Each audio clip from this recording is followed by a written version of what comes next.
yo, it's your boy Ancient Albatross here again with the Cypher Unlimited crew -1. Unfortunately, no Anthony tonight. He is taking care of one of his sons. They have a fever, so sending well wishes out there for them to get better soon. But yeah, we have the usual suspects of Alpha D, the ever lovely, and a special guest. But before we get to that, as a reminder, be sure to follow us here on Twitch and subscribe to us over on YouTube. It's a great help for our channel, and we really appreciate all the support we've gotten so far. Without further ado, Dean, what are we doing here tonight? Well, we have the one and only new and improved, illustrious Alpha Sean, who has decided to grace us with his presence to talk about old Gods of Appalachia. The latest Kickstarter they're doing, Deeper Still. And we're just going to have a laid back chit chat. We're going to talk about stuff. You know, out there in the audience, for those of you watching, if you have any questions for Sean, please preface it with the word question.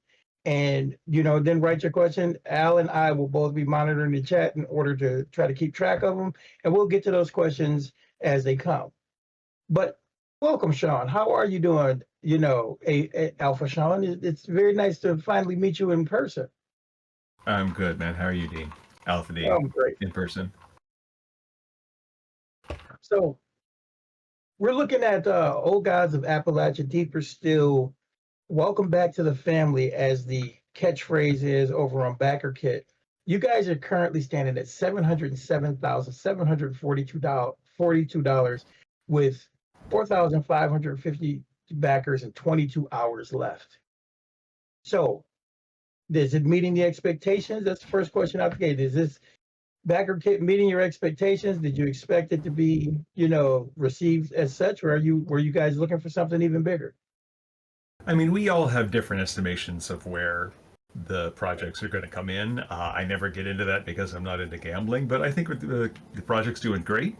The fact that we have, 24 hours to go, we usually have a very high tail end.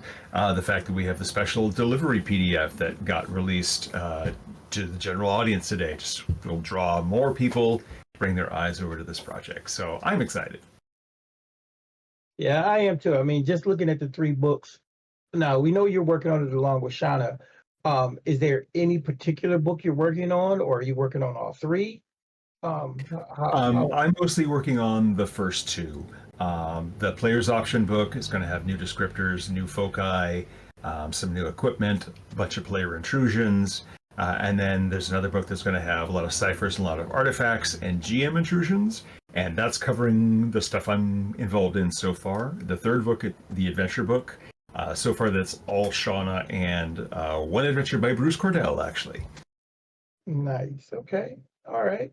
Now, you know, when we're looking at this and we're talking about new ciphers and, new foci, new descriptors, and so on and so forth, are these going to be, so focused, on old gods, or will they still be able, like most cipher products, will they still, have that modularity that, we could apply them to, our other games? Oh yeah, certainly. I mean, everything in Cypher is like 99% compatible with every other, Cypher game. So you could use any of these old gods, creatures, artifacts, ciphers, foci, descriptors in an entirely different setting.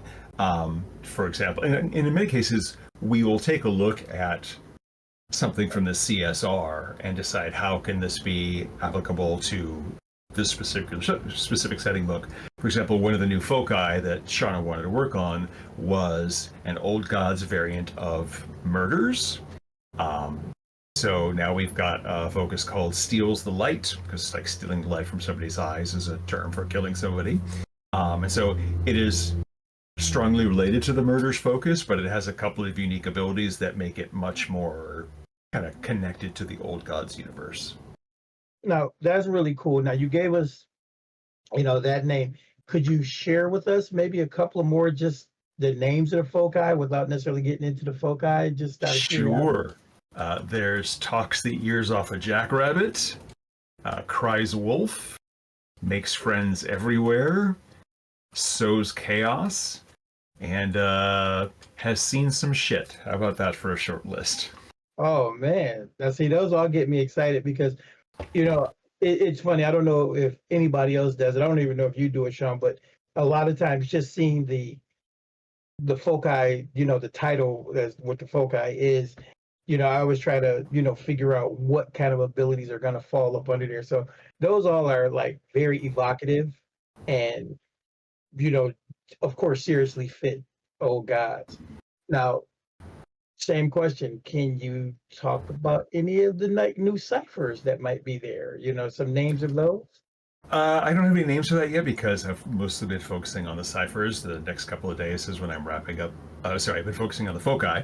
Next couple of days is when I'm going to be doing ciphers and artifacts. But we're going to do a lot of stuff that ties into the new creatures that are appearing here, and some stuff that'll enhance your different focus abilities. So we try to not just do a scattershot approach with these things. I mean, yes, there's kind of a broad category of we need new ciphers. And within that is, we need new old gods ciphers. But I think it's cool if you could say, oh, here's the thing that if you have this particular focus, you can get an additional use out of it, or something that synergizes with your powers. Or here's a new creature. Oh, here's a new cipher artifact that's actually meant to control that sort of creature or protect you against that sort of creature. No, that's pretty cool. Now, you said a word that really just caught my attention. And I've noticed that this has been coming up a lot lately within like the newer products in Cypher. You said they would synergize. So has that just become like something new that you guys have started leaning into, the synergistic, or setting up synergies between the foci and artifacts and ciphers and so on and so forth? I mean, I think it's really it's really potent as a player, but I think it's even cooler as a GM because now you have more strings, more threads to build your web with. Yeah, I mean, it's something that I in particular really like, is to make those sort of connections. Like when I worked on D&D and Pathfinder, if we introduce a new class or archetype or something like that, it was always cool to throw out a couple of magic items or feats that directly tie into, like, oh, you're a cavalier, here's some cavalier things. Those are cool. Like in terms of cipher system, I think the first time I did a lot of work on this was the focusing suits in the Priest of the Eons book for Numenera, because the idea is that the Eon priests are the ones who really know the Numenera, and perhaps a cool reward for one of your character who's been doing missions for the Eon priests is, oh, we've developed a special suit that works exactly for your foci. Like, we know that you bear a halo of fire. Here's a suit that'll like kind of fine tune some of your special abilities.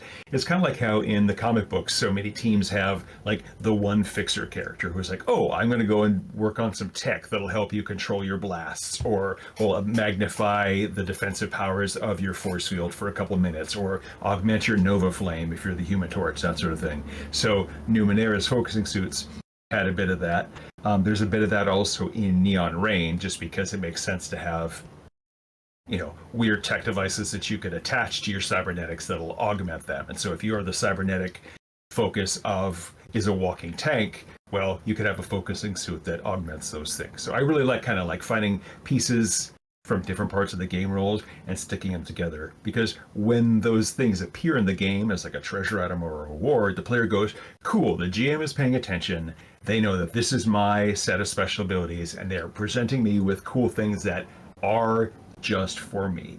Like if you have a D&D group and there's a paladin, you know that the paladin is eventually going to want to get their hands on a holy avenger. So when you put the holy avenger in as a reward, then the paladin's like, cool, yes, my decide to drill down on being a paladin has come back and rewarded me as a player. I get that cool thing. Same thing for Cypher. And see, that's really cool. I mean, like I said, I just started noticing it, and because I've used those focusing suits. I've taken them and put them in other things, use them in Claim the Sky, use them for Power Rangers. So again, you guys out there, remember what we're talking about, that modularity nature of Cypher, and that flexibility in just being able to reskin something to make it work for something else.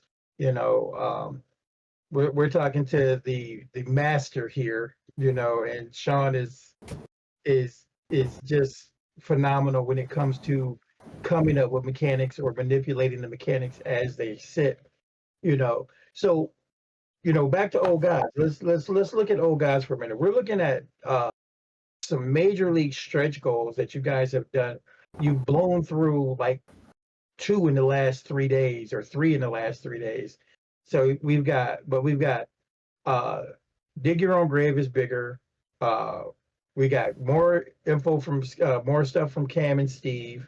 We got a poster map. We got All Gods Are Dead has expanded.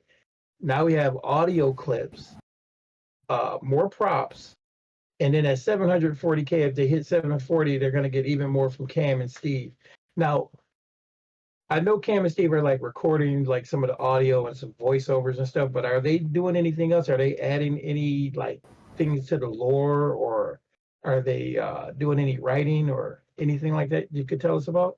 I believe that is the gist of the next stretch goal that we're aiming for right now, which is Cam and Steve will add more location information to the locations and encounters book. So it'll literally be Cam and Steve saying, well, what this part, whether that's something that's coming up in their podcast or that they've already addressed in the podcast, they will give us more information about that, and we will put it into game setting and game terminology. But it'll be like right from the authors, funneled through a game designer to the page. Nice. Michael in chat, you just asked, can we adjust our pledge after it ends tomorrow? Correct? Yes, you can. With most Monte Cook, backer programs, you can adjust it when they send out the response email. You can adjust it the entire time that they keep Backerkit open. It's only when they let you know they'll send an email out, just before they get ready to start fulfilling that they're closing Backerkit, the pledge manager. Yeah, it's usually about 2 weeks after the close is when we kind of like put a cap on that. Right. So think about it that way, guys. So yeah, you can. You'll have a little bit of time. Now, all of these little baubles and things, did you have anything to do with that? I mean, because Charles came on and talked about the mason jar and the cool hats and the pins and stuff like that. But I'm looking there, I see stamps and like new keys, a T-shirt. What do you have to say about all these goodies that we're getting? That was all stuff decided on by the marketing team, like run by Bear, run by Shauna, and run by Cam and Steve, just so that we're not doing anything crazy. Like we wouldn't have a laser pistol prop because that's not appropriate for the setting, but we want to go make sure that this all fits in with the world. And Shauna is just so deep in the lore and keeping up with Cam and Steve, so she knows, like, what, it'd be great if we did have a mason jar and we can have this really cool symbol that is part of the early register rewards, that sort of stuff. And a lot of it is just stemming from the lore of Appalachia itself. Okay. Now, when we're looking at Old Gods of Appalachia, we already realized that, of course, we've got the podcast, you've got the history of Appalachia in of itself. And, so much, and it's very evocative in of itself. When you get ready to start working on this stuff, what do you do to get yourself in the mood to really delve deep into, because just from my perspective, I've noticed that with all of your products, you guys seem to go really deep. You jump down the rabbit hole and you spend some time there. So what do you do, Sean, to get yourself in the mood to, be as creative as you are with Old Gods? Well, I mean, the fact that we have so many episodes of the podcast is the easy go-to. When I started working on the original core book, I was doing a lot of the monster design, and we have transcripts of the episodes, so I can know when a particular creature is mentioned in the show and jump to that episode and just listen to the podcast. Because I have the words, and like I says, oh, the creature does this, and it looks like that, and that's useful, but for getting the feeling of it, it's really good to just actually play the audio and have Cam sing, and then, family, the creature bore itself out of the dark, like, that sort of thing. And that just kind of like, okay, good, I'm in the mood now to be writing with this sort of tone and this sort of cadence coming out of my hands into the keyboard. Now, I heard rumors that moonshine was involved sometimes. There is kind of a joke I've been saying, like, I like to pick up different skills. And I've decided that the next skill I'm going to learn is moonshining. So we'll see how that goes. Maybe I'll bring some secretly to Gen Con next year. Well, I'll be there to sample. you know. And I mean, if you need a, a couple of ideas, want to add some plum to it or something, just give me a call. We'll talk about it. All right. Now, I mean, looking at Gods, I mean, this is a big IP for you guys, and we're looking at how you've revisited this, and it's just a couple of years after you did the first backer, the crowdfunding for this one. You're back a couple of years later, and you see the response that you've gotten, and you see the response that you've gotten from other things, like when you said you were going to do a little more predation, like in the Adventures in Cypher system and so on and so forth. Do you guys have any ideas or any plans to perhaps revisit some of those things that people have been, fawning for? Because, Al and I were talking, well, Al, Anthony, and I were talking, and we had a great idea for you. So we're going to throw it out there so you can have it. Okay. And that idea would be for you guys to do a book that revisits the 3 original settings, Gods of the Fall, Predation, and Unmasked. Do it as a single book, and then like the stretch goals could be like, additional pieces to it. But just revisit those 3 things. Can maybe give them a little bit of an update, do some errata, because of course those are still well loved by the community and talked about all the time. So any inkling? Have you guys discussed anything like that? I mean, we're always keeping our ear to the ground to see what people are chatting about, and like we haven't done a Numenera specific crowdfunder in over a year. Like I wrote a Numenera adventure for Adventures in the Cypher System, but like we do here, it's kind of a cyclic sort of thing. So we put out some new Numenera material, and then we do other things for a little bit, and then a year and a half starts to pass, and a lot of the Numenera fans are like, "Hey, man, we haven't had any Numenera stuff in a while. We'd like to hear some of that." So we start to put more weight on that in the future.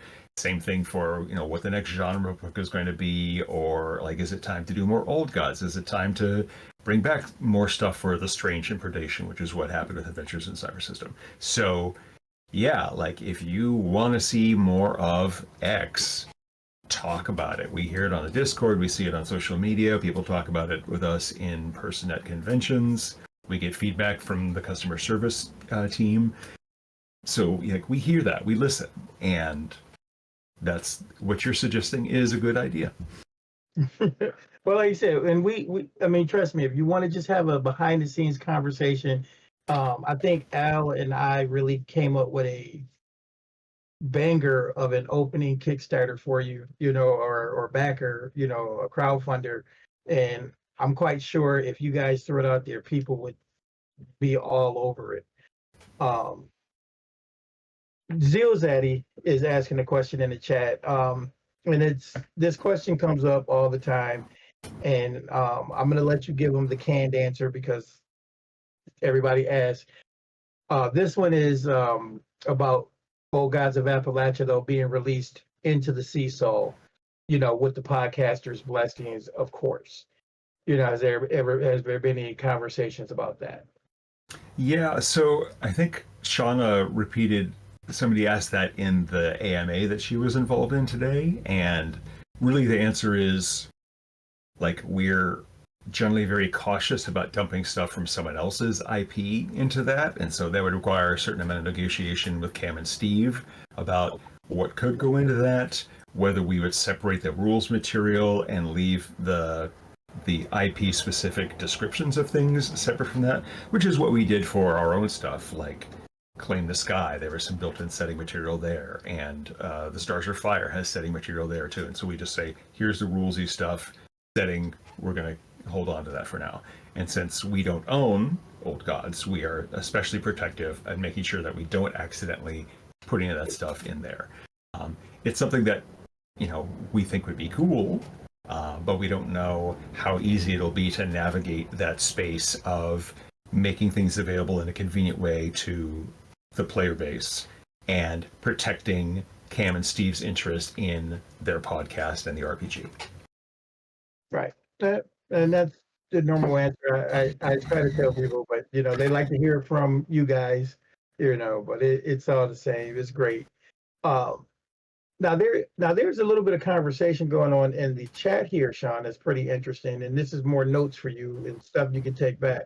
But people were talking about some novelizations or stories, short stories and stuff set in the mini settings in the white books to expand the lore, to expand the the settings like that. I mean, I could actually, I would actually be into that. I think, a book of short stories based on, each of the settings would be great, or if you wanted to do full novelizations, but I will definitely pass it on to the people at MCG who do write fiction, which is Bruce and Shauna and sometimes Monty and now Charles. That's something I've barely, like I have not written any fiction, especially as a tie into RPG stuff, since 2004 as a tie-in to a pre-MCG Monty published book that I wrote called Anger of Angels. But yeah, I'll definitely pass it on to the people who do like writing fiction, because I think that'd be cool. Like hell, Shauna's written three of the four Numenera novels, and her novel The Poison Eater is wonderful. I love it. Like I tell her that she made me cry with just one word. I'm like, oh, how could you? So, and it's really cool. She actually sent a copy of that book to my daughter because my daughter has the same name as the main character in the book. They're both Talia. So it's pretty cool. Now we're talking about like cool stuff that's going on, and we're talking about old Gods of Appalachia in of itself. Do you have any stories or anything you could tell us that have you like brought anybody to tears playing or scared the hell out of anybody? If you've run it, do you have anything going? Have you done anything like that? So I've never actually run Old Gods. I've played in a couple of our play tests, and yeah, there's certainly some emotional moments there. So I don't know if you have. Well, I know that you're involved in running stuff for us, but there is one adventure that Shauna wrote called "Best Leave Them Ghosts Alone," and like the pre-generated characters that come with it, it was written as a convention adventure. One of them is a ghost, and you are all friends in your childhood, and so like part of the driving part of this story is what happened to this ghost and how you're trying to like help lay him to rest and dealing with this stuff in the past. And there's a lot of like, oh, let's dig up some emotional baggage, and you as a player get to decide what sort of interaction you had at the time, and that defines your relationship now, and if you have any like unresolved grief or anger or tension from that situation. So yeah, like Old Gods is not just like, oh, I'm gonna do spooky stuff and horrible monsters. Like it's about people and their relationships and family, whether that is family that you're born with or family that you choose to make a part of your life. So yeah, you can hit all those emotional beats, and I've been there for them. Yeah, that's really cool because I can honestly tell you too, from experience, I've run Best Leave Them Ghosts Alone several times. And just about every time I get somebody come back to me and tell me, oh my God, it was just, those moments like, the last time I ran it was at CypherCon. And we had somebody, we played the scene out where they ended up going to Ozzy's house, the ghost. They went to his house and there was a wake going on, and he had to see his mother. His friends could see him, but nobody else could see him. I played it like that, that he was only visible to his friends and only tangible to them. And it was pretty good, but like I said, Old Guys does allow for those moments. And I was just wondering, had you got anybody, because we do enjoy you when you run games. We're looking forward for you to come back to run some more stuff since Neon Rain is on the horizon. Yeah, I might have to do a bit of, well, I mean, I have another Neon Rain adventure that I'm running at Gamehole Con, so I could pop up and run that for you guys sometime. That'd be pretty fun. Sounds good. Probably have to work on a different level of emotional aspect for that, because the idea of moving somebody to tears with like an Old God story versus a cyberpunk heist sort of situation, it's a different sort of emotional feel. Although, someone sacrificing themselves to save somebody else, or someone succumbing to cyberpsychosis, something like that. It would be an interesting emotional character arc to throw at the Well, three I of mean, you. you got us with the first adventure you ran. You know, I was sacrificing myself, jumping into the fray, and out of nowhere, here comes. You know, you giving Anthony the extended arm cipher when he could. So it was like it really worked out. It was really cool. So because I wasn't expecting it, I don't think anybody was. So it was great. Uh, in the chat, Manny Analu says, "Old Gods is a huge, and I hope that Magnus Archives reaches the same height. Are there any more IPs that you are keeping an eye on for adaptation as a company? Separately, is there anything that you would like to see converted to a Cypher system product?" So yeah, like I'm not in a place where I could say any specific IPs that we are looking at that'd be like, oh, that'd be really great for us to work on that. But we do see, some other company has got a crowdfunder for this particular license. And we're like, oh, you know what? That would have been really cool as Cypher. Or, this other thing, that would be really cool as Cypher. It's like, why do they not come to us? Oh, well, like we are definitely fans of different IPs. One that I would love to see is I'll throw out two of them. They're fantasy. One is Stephen Brust's Drake Era series with Vlad Taltosh, which is just a wonderful example of here's some gritty street level sort of city adventuring, but also big meta plot of politics and nobles and who's the heir to the empire and that sort of thing. And the other one is this series called Ethshar by Lawrence Watt Evans, and he's got like 13 or 15 books in that series. And the cool thing about Ethshar is it's a magical fantasy setting, but there are like 7 different types of magical practitioners. So there are wizards, and there are warlocks, and there are sorcerers, and there are demonologists, and there are priests, and witches, and each of them has magic that works very differently. It's kind of like how in Invisible Sun, makers have a type of magic, and weavers have a type of magic, and advances have a type of magic. Like Ethshar is the same way, and some of these types of magic in Ethshar work together, and some of them just can't even like acknowledge each other at all. It's just really interesting how he's thought about all this, and I believe it was originally his home campaign, probably for something like D&D, and it just kind of grew out of that.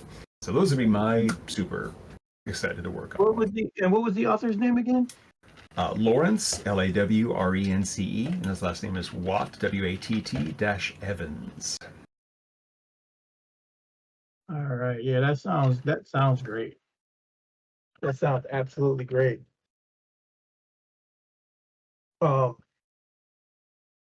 Zill said, he says Triangle Agency by Haunted Table Games would have been an amazing MCG product. So we'll see what happens in 10 years. Maybe it'll come around to us. Well, I mean, to be honest, man, it seems like whatever you guys touch though is golden. And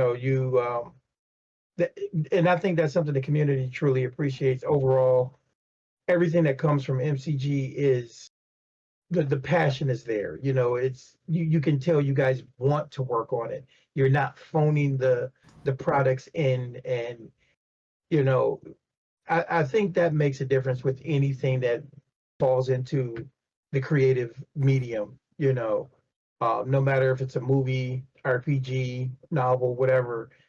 If the person doesn't have any passion for it, then I think it's a little bit lackluster. I agree. And yeah, I mean, I'm quite sure you do, because your work speaks for itself, Sean. We're just like more than happy with the stuff that's coming from MCG, and taking a page from those IPs you were talking about, and let's circling back into Old Gods. What was it like? Oh, I'm sorry. Wait a minute. There was a question I missed. I apologize. Someone asked a question about, where'd it go? I see it. Okay, I'm sorry, I'll get back to mine. The other question was, how difficult was it to navigate the complex topics of the era? In parentheses, you wrote racism, homophobia, worker exploitation, etc., as the creators of some of the best safety tools for tabletop RPGs. Well, first of all, MCG has we hire safety consultants for sensitive not sensitivity consultants for sensitive issues. And for example, we just sent some stuff from Neon Rain off to make sure that we weren't like doing anything that would be problematic. But as part of the whole podcast, like Cam and Steve are very much aware of, yeah, there's a lot of negative circumstances for a lot of people in actual Appalachia. How much of that do they want to have in the podcast? And they try to be very, very respectful of other communities' stories and not stepping on any of that. And so we at MCG are likewise in the same position. Like I'm not a Native American, I'm not a Black person, so like I really try and restrict what I'm talking about to something that would not be me being stereotypical or culturally appropriative, that sort of thing. And Sean is also very, very sensitive to maintaining that sort of respect level. And fortunately, we have Tammy, who grew up in Pound, which is in the heart of Appalachia. So she is kind of our in-house consultant on various topics. So there's a lot of layers of just concern about respect for the people whose stories are in that region of the country and that time period. You know, and you know, Zil Zaddy bringing those up, talking about the safety tools.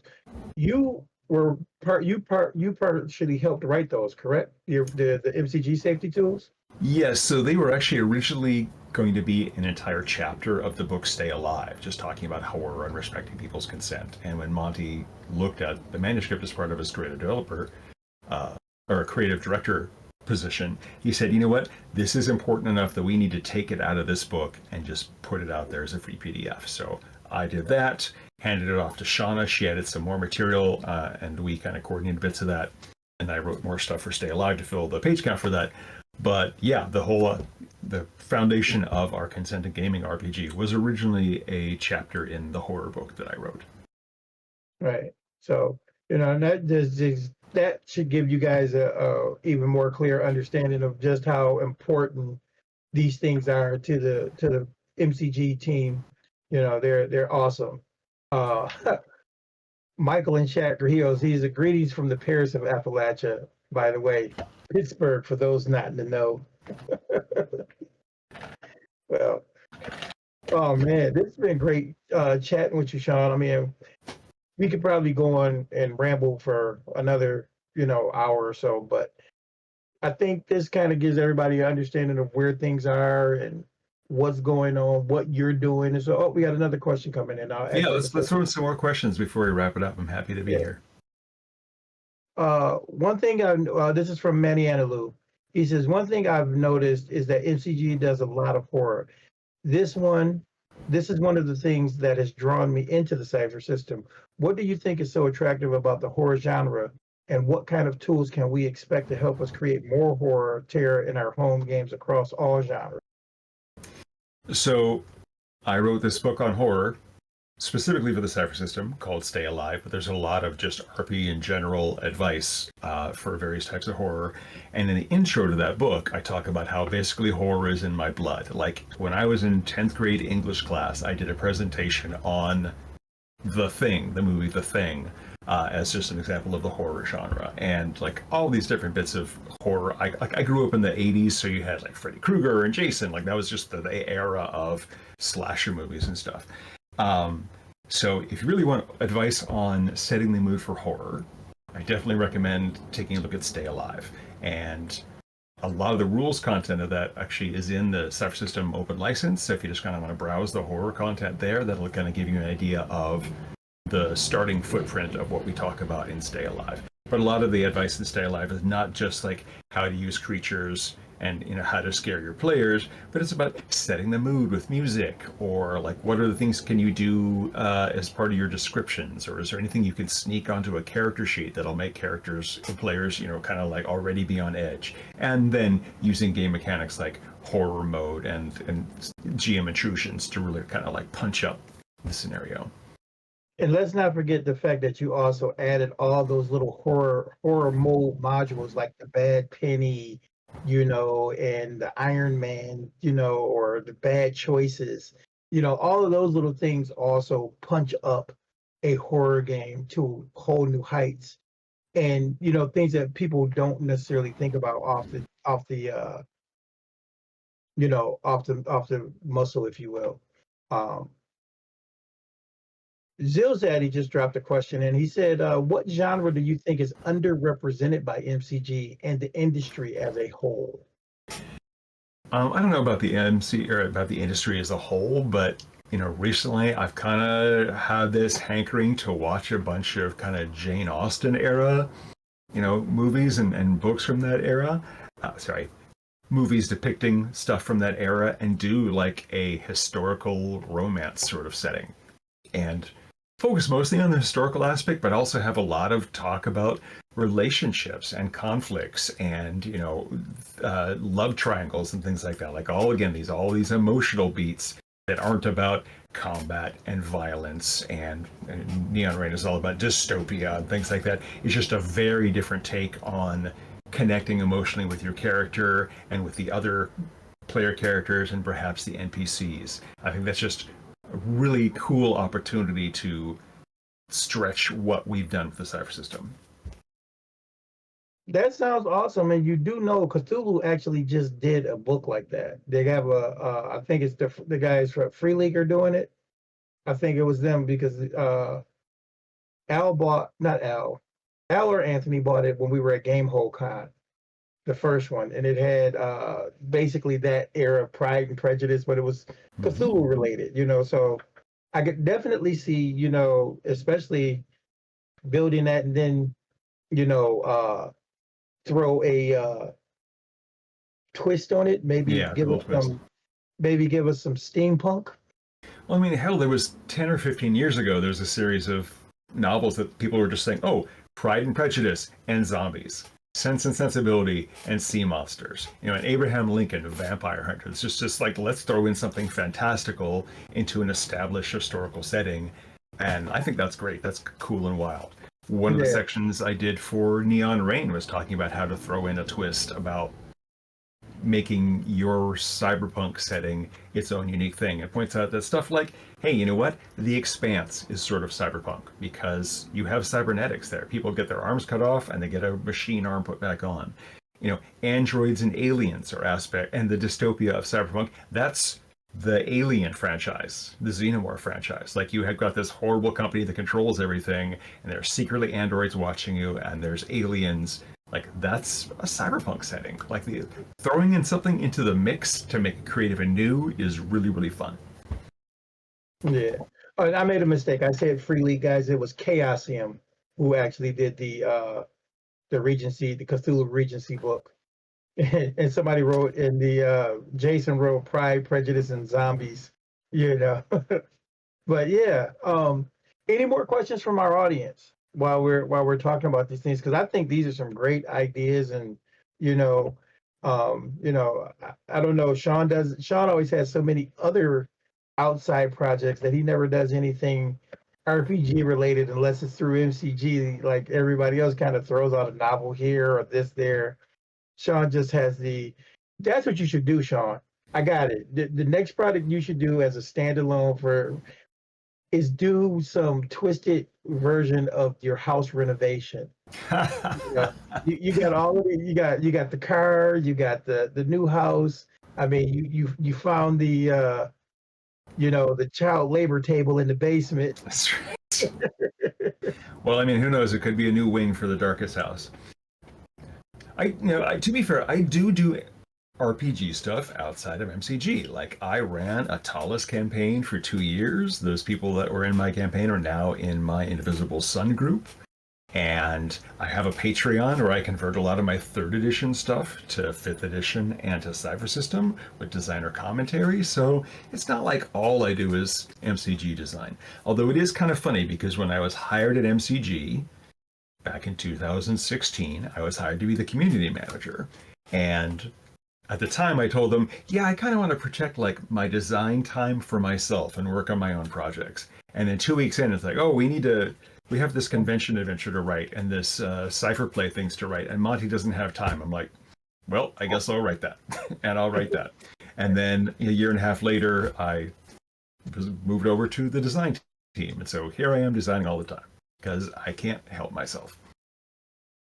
Well, that's when I met you, 2016, where you were the community manager. That was And the rest is history. That's right. Manny Angelou, he says, short of a relationship, Jane Austen, that book I think would be amazing, by the way. Short of that, what would you green light for the next White book if you could bring anything to life?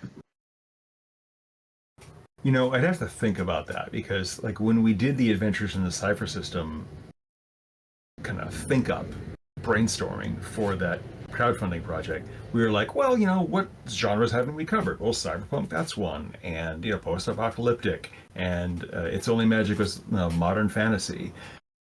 And then we had to like, oh, let's have some apocalyptic kind of Wild West with Gunslinger Knights. We had like other ideas and other genres, but none of us at the time were necessarily super excited. Like they weren't in our top three. And so there's a lot of stuff that, you know, one of us has an interest in, but there's also like something that's higher priority. So we're always kind of juggling stuff around. So I think when it comes to be time to plan a new one, we'll dig out all our notes and we'll look at shows that we've been watching and in books that we've been reading and see if any of those have brought on kind of the inspiring, the passion to write about it. Like Bruce wrote Rust and Redemption, Bruce and Dominique wrote Rust and Redemption, and at the time we just had this wealth of post-apocalyptic stuff that had just come out or is about to come out. So like The Last of Us, the television show, Station 11, the series had just come out, and so like that's just very much a, oh cool, you know, this is really exciting, we're excited about working on this, we don't feel like this is the tail end of people being interested in that genre, so that's what we'll work on. So sorry, that's kind of a cop-out answer, but like it really will flex and fluctuate between now and when we're ready to plan for the next one. Well, I'm going to throw two out there. I want you to do steampunk and I want you to do pulp. You know, Right. The pulp era has to be done because I think pulp would run so well in Cypher System. Actually, I know it runs well in Cypher System because I run Because it. you've been running it, yes. Yeah, so I know, like, I would say that Bruce is also a big fan of steampunk. He and his partner Tora like to dress up in their steampunk cosplay stuff, so definitely there's an in-house person who likes that. I've enjoyed pulp stuff, although more of pulp fantasy rather than like Indiana Jones sort of pulp. Like, well, I literally was at the beach last week and I was rereading Moorcock's Bane of the Black Sword. So there's some like old school fantasy that'd be really fun to revisit. You see, I like my steampunk. Mm-hmm.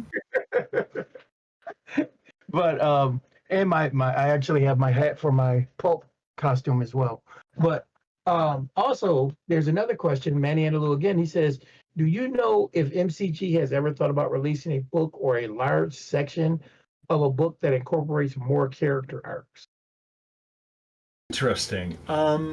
Like we don't have anything like that on the announced list, but that's an interesting question. Like the character arcs in the books are meant to be pretty broad. So you could like, I want to do X. Well, that might be character arc A, that might be character arc B. I'm wondering if there is more design space in that, like if they are broad enough that we could we really add another few broad ones, or would it really be a matter of, okay, let's take the revenge character arc and whittle that down into several variants. Like, here's the revenge against somebody who killed someone that you care about. Here's the revenge arc against someone who is brought down your family business. And so that you could kind of fine tune some of those things and fine tune the rewards and what the individual steps are. That might be interesting.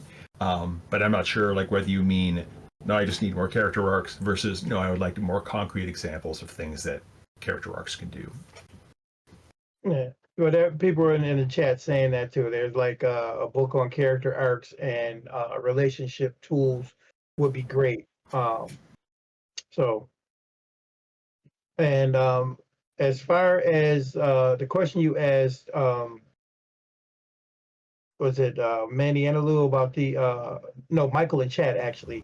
Yes, there is a Battlestar Galactica game. I actually have it over there. It's older, but yes, there was one. Just about any IP out there that had any sort of a following is probably an RPG version of it somewhere. Yeah. So, you know, it's funny because like people love to take elements of their favorite TV show or movie or book series and put them into their RPG. Like, I've been doing that since I was 10 years old. I'm sure you've been doing it since you were 10 years old as well. And so it doesn't surprise me that there are so many licensed RPGs from various companies, but having been on both sides of the licensing doorway, like as a licensor and a licensee, like I wonder how, let's say it's hard to make a profit in RPGs if you have a license because the margins on RPGs are pretty small. So a lot of companies are like, I would love to have this license, and I'm sure that MCG would like love to have license A, license B, license C, but the determining what percentage of the profits goes to that company is definitely going to affect the profitability of a particular book. And so there's a lot of stuff that we're like, yeah, that's too pricey for us. And I'm sure that there are a lot of companies that are like, yeah, too pricey for us. But on the other side, a lot of companies are like, we want to make a television show and a comic book and a video game, and like beneath that, way, way down is, oh, sure, we'll make an RPG. They just don't care. Like it's still, D&D is, on the cover of Time magazine this week, but RPGs still kind of under the radar of most people and most people who are in charge of licensing things. Yeah, that's basically because most people only think D&D is all that exists. They don't realize that there is an entire community of people who play multiple genres of games, multiple different styles, and so on and so forth. And I think that MCG is kind of moving in the right direction. Though you guys are, changing people one at a time. It's fun for us because we get to see a lot of it on Cypher Unlimited. You guys will start a crowdfunding or something, and 5 or 6 people will show up. Hey, I just heard about this. I'd never played an RPG before, but and then they start asking questions, or as you get the guy, oh, I played Dungeons and Dragons, 25 years ago, but I haven't touched one in years. What's different, And so, I think you guys are on the right path, and I think you guys do it the right way. But man, great talk tonight, and we got some great audience questions. Yeah, thank you for those questions. And Manny Anilou said, I'm going to throw it out there because see, he's talking in the same reel Al and I were talking.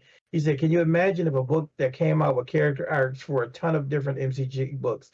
Unmasked, Stay Alive, Old Gods, Numenera, Predation, just a book with character arcs and maybe broken down into sections, but like I said, we should have that discussion behind the scenes because we have the entire book, and the best way to approach it, you guys could, you'd make a killing because I know everybody on the server would be all over it. Yeah, let's talk about that. It's funny because a lot of people still are new to character arcs. Like it wasn't part of the original Cypher system, it wasn't part of the original Numenera. Like they originated from Invisible Sun, like not as a concept in gaming entirely, but like from MCG. MCG's first book that had character arcs was Invisible Sun, and then we worked on the revised Cypher System rulebook, and Monty said, I really want character arcs to be in the CSR. And my tallest game barely used character arcs at all, just because my group is kind of more of a fantasy D&D-ish, like deal with threats sort of thing. But now that we're in Invisible Sun, I keep telling them, take character arcs. You need to take character arcs. You really want to take character arcs. And this last session that I had, which had a cameo appearance by Monty himself as a player and a couple other friends of ours. But like 2 different players ended up finishing like a big character arc, and they ended up the session with so many acumen and crux to spend on advancement. They're just like, wow, what am I going to do with this? And afterwards, I sent them all an email saying, see all that XP that they got? That's because they did character arcs. If you do character arcs, you're going to get more goodies to play with. So I think a lot of people in Cypher System are still going, oh, these are pretty cool. Do I want to have more of these? So thank you very much for coming up with that suggestion, because I like to poke at things that are kind of underutilized in the game. Well, I mean, I think that should be another show we do, Sean. I would love to get you on to talk to our community about having just that, but my words, the paradigm shift, because you always bring up things that facilitate it, that, and a lot of the mechanics, a lot of things that are in Cypher that allow Cypher's flexibility is just a mindset. And once people get it, and maybe if it comes from, the MCG crew as well, people will start embracing it even more, because that's the power of Cypher. Once you have that shift in thought process, the sky's the limit. I mean, there's no limit. I haven't found anything I couldn't adapt. I haven't found anything that I couldn't do, but that's thanks to MCG and the great writers and creatives that you guys employ. So thank you. Well, thank you. Actually, I have two stories related to that sort of thing. Like, one of them is when I was working on Claim the Sky, and in our playtest, Shauna wanted to play a character who copies other people's superpowers, and we didn't have that focus written yet. So I'm like working on this focus and writing up, how the first few tiers of abilities are. And I was starting to write in all these exceptions for all those abilities, saying, well, you can't copy this sort of power, and you can't copy this sort of power, and you can't copy this. And I realized, you know what? I don't need to go and put that sort of restriction on it, because all I need to say is, hey, guess what? Copying powers is weird and risky. Try to copy something, go ahead. Remember, the GM can always do a GM intrusion. And so if the copying superhero tries to copy something really weird, the GM can be like, yes, that works, but weird thing happens. And so we're still discovering cool stuff about the Cypher system ourselves. And I'm designing the game, but it's just like, oh, you know what? I don't need to go deep into the weeds on describing, yes, you can do this. No, you can't. Just be like, hey, you know what? Remind the GM that they have the flexibility to just shift the paradigm for a particular encounter, whether that's a power going weird or a supervillain developing a new ability, that sort of thing.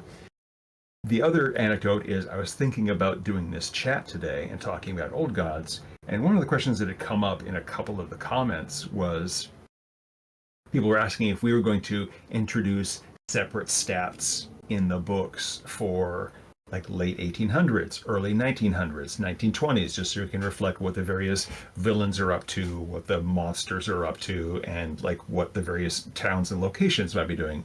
And one, we don't really want to go that deep into revisiting the same stuff over and over again, but in terms of a monster, something from the inner dark, if the book comes out today and then 3 months from now Cam and Steve have an episode about a creature in that book, and that creature has an ability that's not in the book, does that mean the book is wrong? No. They mean the book is out of date? I mean, technically, but who cares? It's 3 months out of date from something that's brand new. There's nothing stopping the GM from saying, cool, this thing that it can do in the podcast, I'm just going to have it do it when I use that creature in an encounter in my campaign. And if I want to, I can just throw in a GM intrusion and say the creature does that. So even if the players have done, the characters have done a bunch of research and they know that this particular sort of creature can do X, Y, and Z, and they've never heard of ability A from the podcast could just be like, oh, guess what? It surprised you, GM intrusion. It has this ability you've never heard of, because Cam and Steve only invented that recently. And so we are not only catching up with our own ideas, but catching up with being able to take the new stuff that they produce in a podcast and put it into the game after the fact. Even if we hit print and it goes off, you as the GM, you have the permission to tweak that and make it fun and cooler and newer and fresher and whatever you want. And you guys do it well. And again, that's what I'm saying. These are things that I think the community needs to hear, though, not just from me, Al, and Anthony, because we're known for, well, that we're known for tweaking and pulling the cords on the system and testing it out. I mean, we've been doing it forever. You watch our videos, what we do. But I think it's great that you're saying that, because I was just trying to get people to understand, even how you guys did the goblin in the in the new Cypher bestiary. People don't think about goblins like that, but it was little things that you did, like how you guys expressed the skeleton in the CSR. They're excellent archers because they don't breathe. Things that people don't think about. Oh, it's just a skeleton. Yeah, but now skeletons can be scary, especially at a distance. Things like that. So I love the fact that you said that, Sean. So thank you so much. We got one. I'm gonna take one more. This last question, because we're getting into the hour realm, and I don't want to keep Sean all night. Even though I love talking to this man, I can't wait to see you at Game Hole. Manny Analyst says, for GM tools, have you ever considered making a rule set for a place that has a sentence? I am a bustling city whose walls glow at night, or this is a dark forest that carries whispers on the wind. You know. So in other words, I guess you want to make give your areas actual sentences. You know, I pretty think good idea. that's a really cool idea. Like, there's actually a section in Neon Rain where I talk about to make NPCs, and particularly villains or foes, memorable, look to the character sentences that players have access to. And so, hey, even if you're playing a cyberpunk sort of game and someone like the Human Torch bears a halo of fire isn't normally the sort of thing that you'd ever see in cyberpunk, but why not steal some abilities from Bears the Halo of Fire and stick them onto an NPC and be like, yeah, he's got some crazy cyber tech you've never heard of? Or same thing with a fantasy character or a modern character. Like, take something that is normally a player focused set of rules and use it to inspire things that you can have this NPC do. So the NPCs or the player characters are like, hey, how's he doing that? Doing that sort of thing for encounters, for locations, that's really clever. I'm gonna have to think more about that, because it really kind of lets you mix up opportunities for a location just with changing a few words in a sentence. That's neat.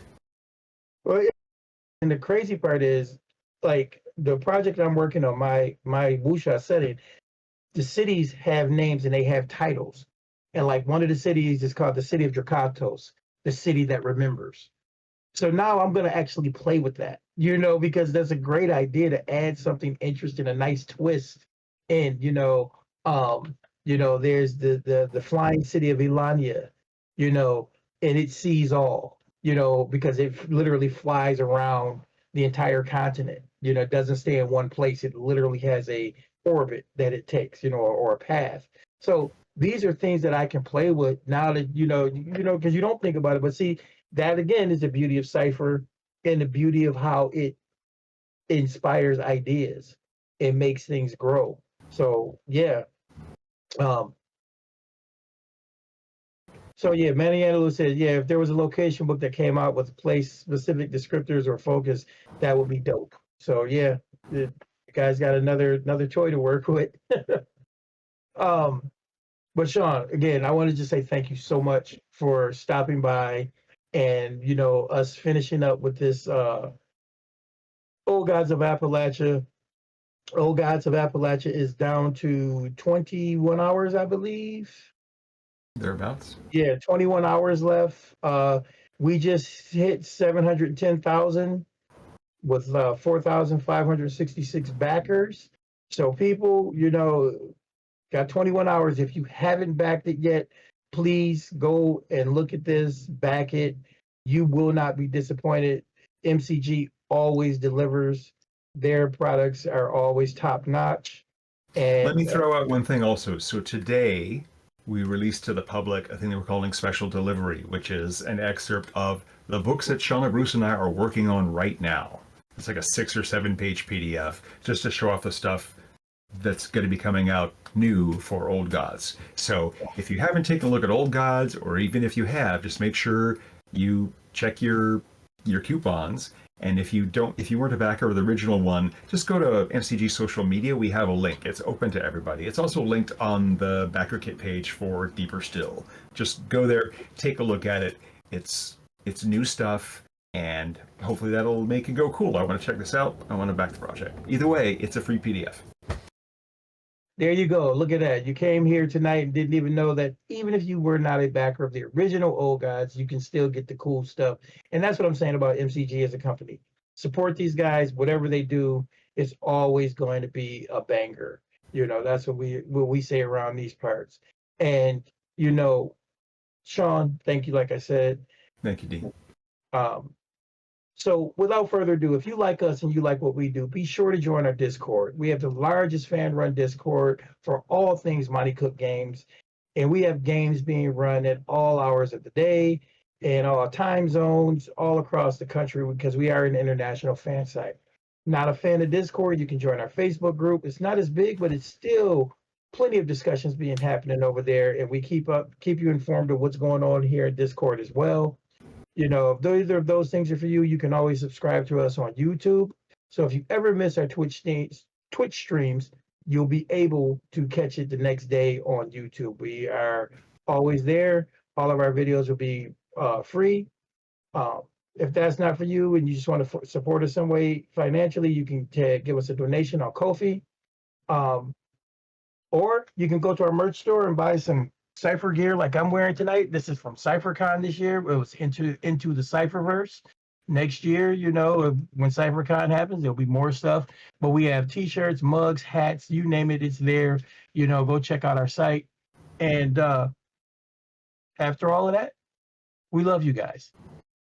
Yep. Thank you so much, Sean, for coming on. Thank you, everybody, for coming by to watch. Michael in chat, though, just before we get out of here, wants to tell you, Sean, see you next week on 50 Years in the Dungeon with Stan. Nice. They are quite excited to see you in that. So, yeah, look forward to that. And, yeah, thank you, everyone. And as usual, from us at the CU, we will see you later. Peace.